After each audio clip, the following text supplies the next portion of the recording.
Bonjour mes amis. Hola amigos, como padre y pastor me gustaría hablarles de un tema que tengo en mi corazón, la familia cristiana. Publicaré un video por mes sobre este tema.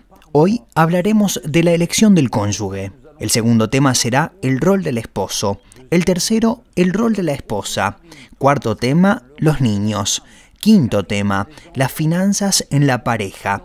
Y luego continuaremos con otros temas más. Como introducción, quiero decir que el matrimonio no es el objetivo principal de la vida cristiana. Hay muchos que están llamados a no casarse y a permanecer solteros. El apóstol Pablo aconseja el celibato, que es considerado por él como la forma más libre de servir al Señor.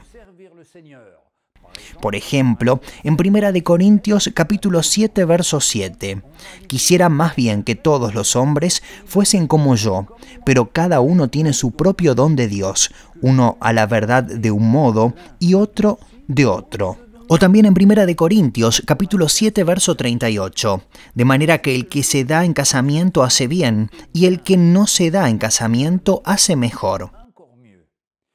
Es cierto que una persona soltera tiene más tiempo libre para dedicarse a la obra de Dios, para viajar, para servir en las iglesias locales, para llevar la palabra a varios lugares o para dar testimonio pleno del amor del Señor sin tener que mirar a cada momento su reloj, pensando en su cónyuge o en el resto de su familia que lo está esperando en la casa. No hay ninguna deshonra en estar soltero. Uno puede estar feliz ante los ojos de Dios y entregarse plenamente a su servicio.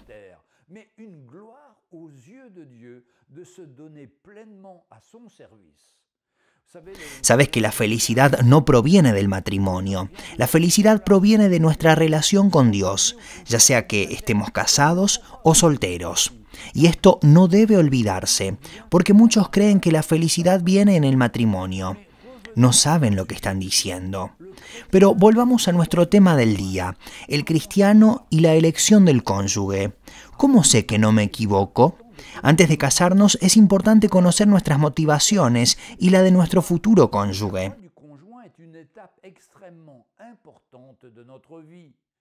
Elegir un cónyuge es una etapa extremadamente importante en nuestra vida que definirá nuestro destino, ya sea una vida de paz y de felicidad o una vida de angustia y de sufrimiento. Cuidado, el amor es ciego, pero el matrimonio te ayuda a ver muy bien. Esta es una broma que a menudo se convierte en realidad, aunque a veces es demasiado tarde. El propósito de Dios es muy claro y está en la palabra de Dios. Es así, queridos amigos, hay futuro y esperanza para toda persona que se acerca al Señor, y esto trae tanta felicidad a quien acepta plenamente el plan de Dios para su vida. Pero nada viene sin lucha y sin dificultad.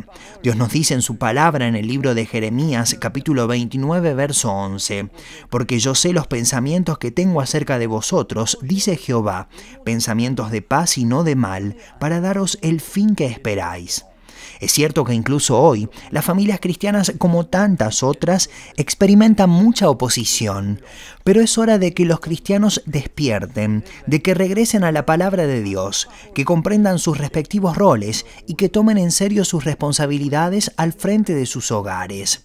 Así, reinarán allí el amor, la paz y la unidad, como fue planeado por el Señor. Hoy en día la unidad familiar es cada vez más frágil y vemos esto ante el creciente número de separaciones y de divorcios, y hay que tener presente que las familias cristianas no están exentas de estos males. Muchos matrimonios cristianos se desmoronan, dejando a menudo heridas profundas. Sin embargo, el divorcio no forma parte del plan de Dios. La triste realidad es que la Iglesia ha abierto la puerta al espíritu del mundo y ha aceptado muchos de estos males. Pero es hora de reaccionar, porque si tienes al Señor, tienes la solución al tomar tu cruz, al morir a ti mismo y al servir al Señor, y ahí tu relación conyugal se fortalecerá. Estoy convencido de que si volvemos a su palabra, Dios nos ayudará a comprender su voluntad en este ámbito. Estoy también convencido de que el Señor Jesús quiere intervenir en nuestras vidas e iluminarnos para que esposos y esposas estemos unidos y sirvamos al Señor Jesús amándonos y respetándonos. Las parejas cristianas están llamadas a convertirse en ejemplos, en modelos no solo para sus hijos, sino también para quienes los rodean. Un hermano o hermana que se encuentra en el lugar que el Señor Jesús le ha preparado, solo puede ser feliz. Hay que entender que el que intenta ocupar un lugar o ser reconocido en un lugar al que no estaba destinado es como aquel que camina con zapatos más pequeños que el tamaño de sus pies. Estos zapatos lo terminan lastimando, les queman los pies y lo llevan por un camino de dolor innecesario no preparado por el Señor. Pero es nuestra carne la que nos entrena para caminar y perseverar solamente por orgullo. Ahora, con respecto al matrimonio en sí, les recuerdo el orden del Señor para las parejas en Génesis capítulo 1, verso 28 y 29. Y los bendijo Dios y les dijo: fructificad y multiplicaos, llenad la tierra y sojuzgadla, y señoread en los peces del mar, en las aves de los cielos, y en todas las bestias que se mueven sobre la tierra. Y dijo Dios: he aquí os he dado toda planta que da semilla, que está sobre toda la tierra, y todo árbol en que hay fruto, y que da semilla, os serán para comer. Pero el matrimonio es una gran aventura para experimentar más la gracia de Dios y darnos cuenta de nuestro estado carnal. ¿Quién, siendo recién casado, no ha aprendido mucho sobre sí mismo? De sus actitudes, de su enfado, su infantilismo, sus caprichos, etc. ¿Quién mejor que la persona que está a nuestro lado puede notar nuestra condición real? Nos conoce mejor que a nosotros mismos. Recuerdo mis primeros meses de casado, cuando pensaba que estaba bien en todos los niveles, hasta el día en que mi esposa se enteró de que se había casado con un niño caprichoso y orgulloso. Por eso, los primeros años son tan difíciles, pero en nuestro caso perseveramos y sobre todo aceptamos cambiar, humillarnos y estuvimos dispuestos a identificarnos con el Señor Jesús para compartir sus sufrimientos y para morir a nosotros mismos y a nuestros deseos. La vida de nuestra pareja estuvo desde entonces fundada sobre una buena base. Porque la palabra de la cruz es locura a los que se pierden, pero a los que se salvan, esto es a nosotros, es poder de Dios. Definamos algunos criterios básicos antes de comprometernos. Primer criterio: no se apresure, tómese su tiempo. Segundo criterio: casarse es dejar la vida de soltero para unirse de por vida con una nueva persona.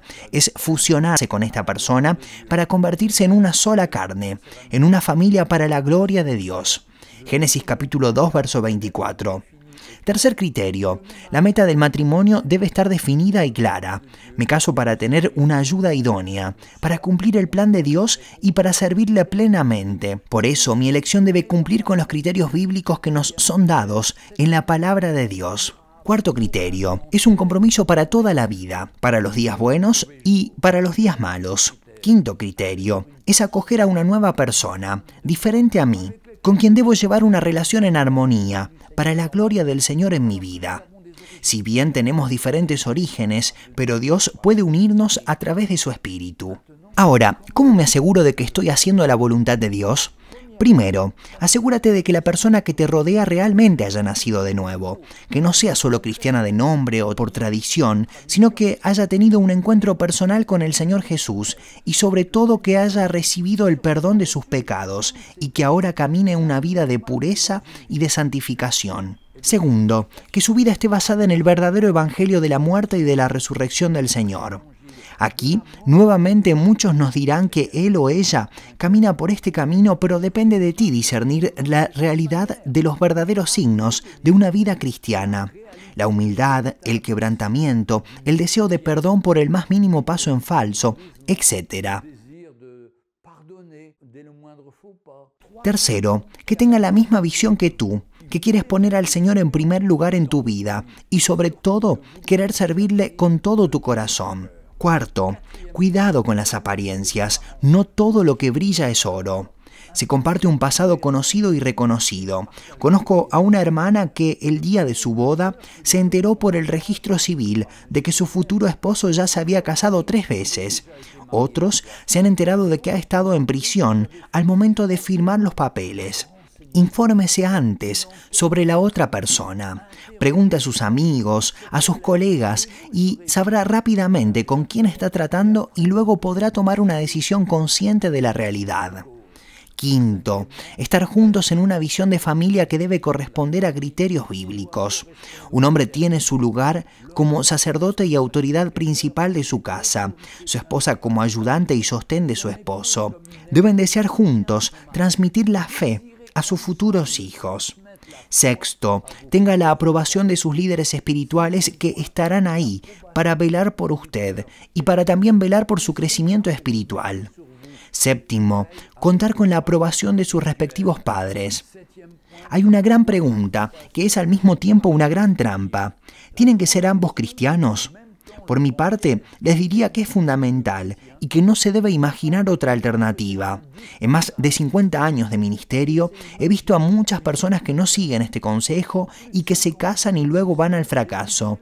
Pero también para los niños, que quedan atrapados en un conflicto permanente entre sus padres.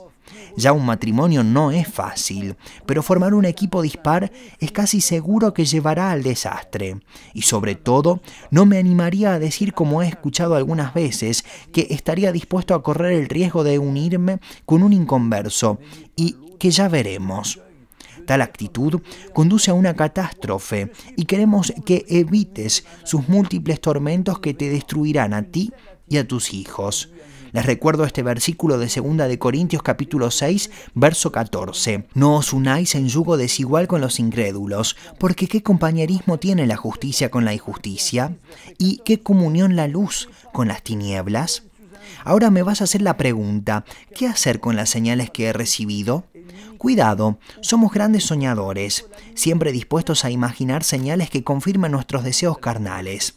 Recuerdo a un hermano sincero, en medio de un sueño, enamorado, declarando en oración: Señor, si esa chica pasa por la puerta de mi casa esta noche a esa hora, sabré que es ella quien has elegido para mí. De hecho, todas las noches, cuando ella salía del trabajo, pasaba por su casa a la misma hora. Entonces se casaron y esto terminó en un fracaso. La belleza física es pasajera y hay que buscar la belleza del corazón, que es lo único que perdura. Ahora muchos amigos, hermanas, hermanos y muchos más pueden darte profecías con respecto al matrimonio, pero ignóralas. El matrimonio es un tema vital y muy importante. Asegúrese de que la persona con la que usted desea casarse cumpla con los criterios bíblicos básicos para su vida. Otras preguntas que me hacen a menudo tienen que ver con el tema de la sexualidad. Y esta es realmente una forma de saber cuando está comprometido, si su futuro cónyuge lo respeta y si sabe cómo comportarse. Si lo que dice con su boca va de acuerdo con sus acciones. De lo contrario, huye de cualquier persona que te anime a entablar una relación sexual prematrimonial bajo todo tipo de pretextos, como para probar su compatibilidad amorosa o para demostrar su amor. Cuando inicias una relación sexual prematrimonial, caes en la trampa del pecado que te ocultará la verdad sobre el otro y sobre sus intenciones, y tus intenciones se volverán solo carnales. Ten cuidado de no caer en esta trampa. Quiero darte mi testimonio como papá. Soy padre de 3 hijos y he visto a cada uno someterse o rebelarse contra el plan de amor del Señor. Y como un espectador, incapaz de intervenir humanamente, sino solo en la oración. He visto sus caminos apartarse del plan de Dios, pero también he visto sus caminos iluminándose con el tiempo y gracias a nuestras oraciones. La vida de mi hija Joana ha sido un ejemplo para mí y estoy muy orgulloso de ella, que durante su juventud supo preservarse del mundo y prepararse para cumplir el plan de Dios con su vida. Su vida fue un ejemplo cuando era joven. Su amor desbordante por el Señor era tan profundo. Mi hija se crió entre sus 2 hermanos, tuvo que aprender a afirmarse y a defenderse entre 2 varones, y se volvió un poco como un varoncito. Trataba de hacer todo tan bien como sus hermanos, trepando árboles, andando en bicicleta, haciendo manualidades o imponiéndose frente a ellos. Recuerdo que a los 5 años, después de ver una etapa del Tour de Francia por televisión, mientras estábamos de vacaciones en un pequeño pueblo de las montañas en Francia, tomó su bicicleta para recorrer el país. y como ya no pudimos encontrarla, tuvimos que subir al coche e ir a buscarla en todas las direcciones posibles. Después de una larga hora de búsqueda, terminamos encontrándola cubierta de sudor, subiendo una colina empinada, porque quería hacer el Tour de Francia. Se sentía físicamente más débil que sus hermanos y buscó su fuerza en la oración y en la lectura de la palabra de Dios. Ella leía fielmente su Biblia cada mañana con toda la familia para el culto familiar y luego lo hacía individualmente. El matrimonio o los novios no eran de su incumbencia. Tenía novios que eran amigos de sus hermanos y en ese momento ella se vestía más como un niño que como una niña. Mi esposa y yo confiamos en ella y estábamos listos para entregarla al plan de Dios. Y desde los 15 años, cuando se fue a buscar a los hermanos y a las hermanas de nuestras iglesias del otro lado del mundo para servirles y para compartir el Evangelio con los jóvenes de su edad, su camino no fue fácil. Tuvo que llegar a Londres, cambiar de aeropuerto tomando un tren, luego un autobús, y de camino a Sudáfrica luego tuvo que tomar un avión a Zimbabue y llegar a Bulawayo. Ella apenas estaba comenzando a hablar el inglés y nuevamente confiando en el Señor encontró la ayuda que necesitaba y la seguridad de que Él la guiaría con seguridad y el Señor la ayudó. A la edad de 21 años, mi hija estaba terminando sus estudios en ciencias de la computación en las Islas Mauricio. Luego, unos años después, nos dijo que el Señor le había mostrado a su futuro esposo, un tal Vicente, pero que no había mostrado ningún interés particular en ella, pero que era creyente. Este joven que vivía en las Islas Mauricio era amigo de nuestro hijo mayor, cuando vivimos como familia en esta isla en 1988, cuando Joana y Vicente tenían solo 6 años. En 2004, 17 años después, se volvieron a encontrar, pero Vicente era tímido y no se animaba a hablar con ella sobre sus sentimientos. Un día, ella presentó en oración que iba a verificar si realmente era del Señor esta palabra que había recibido. Luego de hablar con los pastores y con quienes eran en ese momento los líderes de su grupo de oración, que le dijeron que no era ella quien debía hablarle, sino que era él quien debería hacerle la propuesta, ella había sentido en su corazón que aquello venía del Señor. Entonces tomó coraje y arregló una cita con el joven, quien, avergonzado de no haber dado el primer paso, aceptó de inmediato su propuesta de matrimonio. Se casaron en 2005 y tuvieron 3 hijos que a su vez aman y sirven al Señor Jesús. Mi hija es un ejemplo para mí, aunque tampoco es perfecta como nosotros, tampoco lo somos. Ella nunca amó ni besó a un chico que no fuera el que el Señor había preparado para ella. Este es un ejemplo de la gracia de Dios, porque cuando una joven conoce al Señor Jesús y cuando pone su confianza en Él, su vida se convierte en una serie de acontecimientos felices que le traen paz, gozo y seguridad en Dios.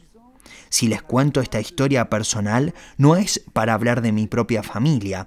Por el contrario, es para animar a los jóvenes a que se entreguen al Señor Jesús lo antes posible en su vida y para confiar en que Él les ha preparado un esposo o una esposa y que se los dará a su debido tiempo. Sobre todo, no trates de encontrarlo por ti mismo y ten cuidado con tus deseos carnales que con demasiada frecuencia arruinan el plan de Dios y siempre te dejarán insatisfecho. Confía en el Señor, Él puede guiarte mejor que tú por tus propias fuerzas.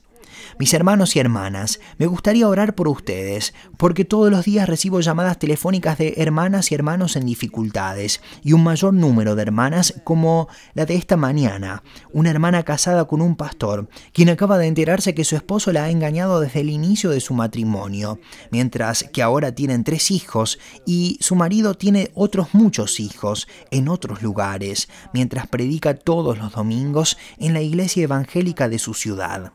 ¡Qué vergüenza! Y sobre todo pienso cuando este esposo pasará frente al Señor Jesús, donde se le escuchará decir, no te conozco, por haber sido un falso pastor toda su vida, llevando a otros a la perdición.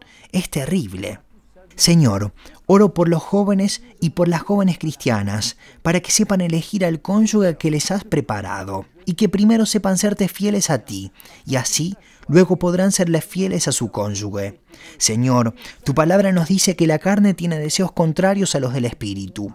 Oro para que todos tomen la decisión correcta y para que permanezcan en el espíritu para servirte. Mis hermanos y hermanas, voy a terminar este video, así que nos vemos durante los próximos videos en los que desarrollaré la secuencia de esta serie sobre la familia. Hablaré sobre el rol del esposo, el rol de la esposa, los hijos, las finanzas y otros temas más, y estoy seguro de que va a ser emocionante. Hasta pronto. Je suis sûr que ça va être passionnant. À bientôt.